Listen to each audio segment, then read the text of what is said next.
Hello everyone, welcome to Biostats YouTube channel. இப்போ நம்ம பார்க்க போகிற டாபிக் என்னென்னா, இந்த டெக்ஸ்ட் ஃபைல் இருக்கக்கூடிய டாக்குமெண்ட்ஸ் அதாவது டேட்டா செட்டை எப்படி பாஸ்ட் ஸ்டாட்டிஸ்டிக்கல் சாஃப்ட்வேரில் இம்போர்ட் பண்ண போகிறோங்கிறது. இதில் நம்ம எடுத்துக்கிறது இன்றைக்கி டேட்டா ஃபைல் பாருன்னா மொத்தம் 99 ஸ்பீசியஸ் அண்ட் 26 சைட்டில் லொக்கேஷனில் ஸ்பீசிஸ் ஐடென்டிஃபிகேஷன் பண்ணியிருக்கிறோம். ஓகே, இதில் 26 ஸ்பீசிஸ் ஐடென்டிஃபிகேஷன் பண்ண லொக்கேஷன் இருக்குது. ஓகே, இந்த டேட்டா இப்போ எப்படி பாஸ்ட் ஸ்டாட்டிஸ்டிக்கல் சாஃப்ட்வேரில் இம்போர்ட் பண்ணுறதுன்னு பார்க்கலாம். வாங்க பாஸ்ட் ஸ்டாட்டிஸ்டிக்கல் ஓப்பன் பண்ணிக்கலாம்.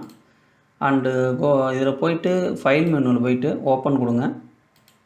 ஒரு நியூ டேப் ஒன்று ஓப்பன் ஆகும். அப்போ நம்ம ஆல்ரெடி டெக்ஸ்ட் ஃபைலில் இந்த டேட்டா ஃபார்மேட் பண்ணி வச்சுருக்கோம். இந்த எப்படி டெக்ஸ்ட் ஃபைலில் இந்த ஃபார்மேட்டு மாற்ற நான் அப்புறமேட்டு சொல்கிறேன். இப்போ இந்த ஃபைலை செலக்ட் பண்ணிவிட்டு ஓப்பன் கொடுத்தீங்கன்னா ஒரு நியூ டேப் ஒன்று ஓப்பன் ஆகும். ஓகே, இது எப்படி இம்போர்ட் இந்த டெக்ஸ்ட் ஃபைல் எப்படி இம்போர்ட் பண்ணுறது, எந்த மாதிரி வேணுங்கிறத நமக்கு செலக்ட் பண்ண சொல்லும். அப்போ இது ஸ்டாண்டர்டாக நேம் டேட்டா ரோ காலமும் காலம் கண்டென்ட்லேருந்து நேம் டேட்டா கொடுத்திங்கன்னா உங்களுக்கு டேட்டா நேராக ஓப்பன் ஆகிரும். இம்போர்ட் கொடுத்துட்டிங்கன்னா இப்போ ஓகே, உங்களுக்கு எக்ஸ்ஹெச் அண்ட் ஒய்ஹெச்சில் லொக்கேஷன் எப்படி செட் ஆகிருக்குன்னு பாருங்கள். இதில் இப்போ 26 லொக்கேஷன், அதாவது 26 லொக்கேஷனில் ஸ்பீசிஸ் இருக்கும்.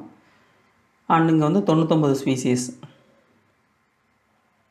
ஓகேங்களா, இப்போ இது டேரெக்டாக இம்போர்ட் பண்ணியிருக்கு. இதில் இன்னொரு மெத்தட் என்னென்னா, அதேமாரி file open same past data file open கொடுங்க. இதில் ஒன்லி த டேட்டா செல்ஸ், இதில் டைட்டில் எதுவும் இல்லாத டேட்டா செல்லு மட்டும்தான் வரும். The only data cell same for the column containing. Okay, இதை ஓப்பன் இம்போர்ட் கொடுங்க. உங்களுக்கு உள்ளே ஃபஸ்ட்டு காலத்துலேயே ஸ்பீசிஸும் வந்துடும், லொக்கேஷன் வந்துடும். ஓகேங்களா, இது ஒரு மெத்தடு. முன்னாடி ஒரு பார்த்த மெத்தடு. அடுத்து இன்னொன்று பார்த்தீங்கன்னா ஓப்பன் கொடுத்துங்க, பாஸ்ட் செலக்ட் ஓப்பன். இப்போ next simple name and data. Okay, இது ரோ காலத்தில் இதில் சேம் இந்த நேம் டேட்டா அப்படியே தான் இருக்குது. இல்லை நீங்கள் நேம் டேட்டா இது கொடுத்துக்கணும்னா கொடுத்துக்கலாம். இப்போ ஓப்பன் கொடுங்க. ஓகே, இப்போ வெறும் டைட்டில் இல்லாமல் வெறும் டேட்டா ஃபைல் மட்டும்தான் ஓப்பன் ஆகிருக்கும். ஓகேங்களா, இந்த இடத்துலையும் பார்த்தீங்கன்னா டைட்டில் வரக்கூடிய காலத்துலேயும் டேட்டா ஃபைல் தான் இருக்கும். இதுதான் ஃபஸ்ட்டு டேட்டா ஃபைல், இதுலேயும் டேட்டா ஃபைல் தான் இருக்கும். ஓகே, அடுத்த ஒரு மெத்தடு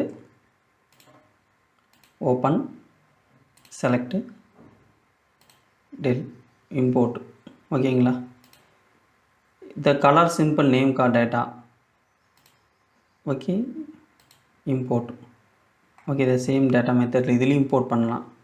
நமக்கு தரவு கரெக்டாக வேணுங்கிற பட்சத்தில் நீங்கள் நேராக எந்த மெனுவும் சேஞ்ச் பண்ண தேவையில்ல. ஓப்பன் கொடுத்துட்டு ஃபைல் டெக்ஸ்ட் ஃபைலை சூஸ் பண்ணிவிட்டு ஓப்பன் கொடுத்துட்டிங்கன்னா அதுவே சொல்லிடும் name data with name data காலத்தில் ரோவ்லேயும் வேணும்னு கேட்கும். இதில் எதுவுமே மாற்ற தேவையில்லை. இம்போர்ட் கொடுத்துட்டிங்கன்னா ஓகே, உங்களுக்கு தேவையான டேரெக்டாக அப்படியே இதிலே உட்காந்துக்கும். எக்ஸ்ஹெச்சில் ஸ்பீசிஸ் அண்ட் ஒய்ஹெச்சில் லொக்கேஷனில் அதுவே உட்காந்துக்கும், எந்த சேஞ்சஸும் பண்ண தேவையில்லை. இப்போ அந்த டெக்ஸ்ட் ஃபைல், இந்த டெக்ஸ்ட் ஃபைலில் டேட்டா எப்படி க்ரியேட் பண்ணுறதுன்னு பார்க்கலாம். இதை ஃபஸ்ட்டு க்ளோஸ் பண்ணிடுறேன். ஓகேங்களா, ஓகே, இது இதை டெலிட் பண்ணிடுறேன். எக்ஸல் சீட்டில் ஆல்ரெடி டேட்டா அடித்து வச்சுருக்கிறோம். ஓகே, இப்போ டேட்டா எக்ஸல் சீட்டில் அடித்து வச்சுருக்கிறோம். இது எப்படி டெக்ஸ்ட் ஃபார்மேட்டு கன்வெர்ட் பண்ணுறதுனா ஃபைல் மெனுவில் போய்ட்டு சேவ் ஆஸ் கொடுங்க, லொக்கேஷன் செலக்ட் பண்ணிக்கிங்க. ஓகேங்களா, இப்போ கீழே சேவ் ஆஸ் டைப்பில் டெக்ஸ்ட் ஃபார்மேட்டுன்னு இருக்கும். டெக்ஸ்ட் ஃபார்மேட் MSDOSங்கன்னு இருக்கும், அதை செலக்ட் பண்ணிக்கிங்க. ஓகேங்களா, இப்போ location save as location select பண்ணிங்க, past diversity data set. Okay, இப்போ சேவ் கொடுத்துருங்க.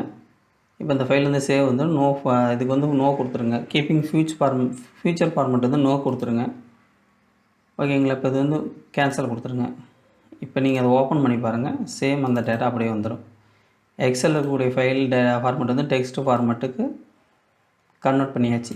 இன்னொரு மெத்தட் எதுன்னா, இப்போ டேரெக்டாக எக்ஸலில் இருக்கக்கூடிய ஃபைலை நீங்கள் எப்படி டேரெக்டாகவே காப்பி பேஸ்ட் மெத்தடில் பாஸ்ட் ஸ்டாட்டிஸ்டிக்கில் இம்போர்ட் பண்ணலான்னு பார்க்கலாம். ஃபஸ்ட்டு இந்த டேட்டாவை எல்லாமே செலக்ட் பண்ணிக்கிங்க. கண்ட்ரோல் A கொடுத்து செலக்ட் பண்ணிவிட்டு கண்ட்ரோல் C கொடுத்து காப்பி பண்ணிக்கிங்க. இப்போ பாஸ்ட் சாஃப்ட்வேர் ஓப்பன் பண்ணிவிட்டு நியூ ஷீட் ஓப்பன் பண்ணிக்கிங்க. ஓகேங்களா, இப்போ இதில் ஷோங்கிற ஆப்ஷன் ரோ ஆட்ரிபியூட்டட் அண்ட் காலம் ஆட்ரிபியூட்டட் இருக்குது. இது செலக்ட் பண்ணிக்கிங்க. இந்த காலம் ஆட்ரிபியூட்டட் அண்ட் ரோ ஆட்ரிபியூட்டட் இந்த கார்னரில் வந்து செல்லை செலக்ட் பண்ணிவிட்டு Ctrl V கொடுங்க. ஓகேங்களா? இப்போ டேட்டா வந்து ஓகே ஆயிரும். இதில் வந்து பேஸ்ட் ஆயிரும். இப்போ இந்த காலம் ஆட்ரிபியூட்டையும் செக் பாக்ஸையும் அண்டு இந்த ரோ ஆட்ரிபியூட் செக் பாக்ஸையும் எடுத்து விட்ருங்க. இப்போ பார்த்தீங்கன்னா உங்களுக்கு அந்த டெக்ஸ்ட் ஃபைலில் எப்படி டேட்டா ஃபார்மேட்டு இம்போர்ட் பண்ணிங்களோ அதே மாதிரி எக்ஸல் ஃபைலில் இருக்கக்கூடிய ஃபார்மேட்டையும் இதுக்குள்ளே இம்போர்ட் பண்ணிக்கலாம். மொத்தம் 26 லொக்கேஷனில் 99 ஸ்பீசிஸ் ஐடென்டிஃபிகேஷன் பண்ண டேட்டா செட்டை வந்து இதுக்குள்ளே இன்சர்ட் பண்ணியிருக்கோம். இப்படி நீங்கள் இம்போர்ட் பண்ணலாம். இல்லை நீங்கள் டெக்ஸ்ட் ஃபார்மேட்டாக யூஸ் பண்ணியும் இம்போர்ட் பண்ணலாம். இந்த 2 மெத்தடில் இம்போர்ட் பண்ணலாம். அடுத்த வீடியோவில் வந்து இந்த டேட்டா செட்டை வந்து அதாவது பாஸ்ட் ஸ்டாட்டிஸ்டிக்கல் சாஃப்ட்வேரில் இம்போர்ட் பண்ண டேட்டா செட்டை வந்து எப்படி எடிட் பண்ணலாம், எந்த மாதிரி எடிட் பண்ணலாம் அப்படிங்கிறத பார்க்கலாம்.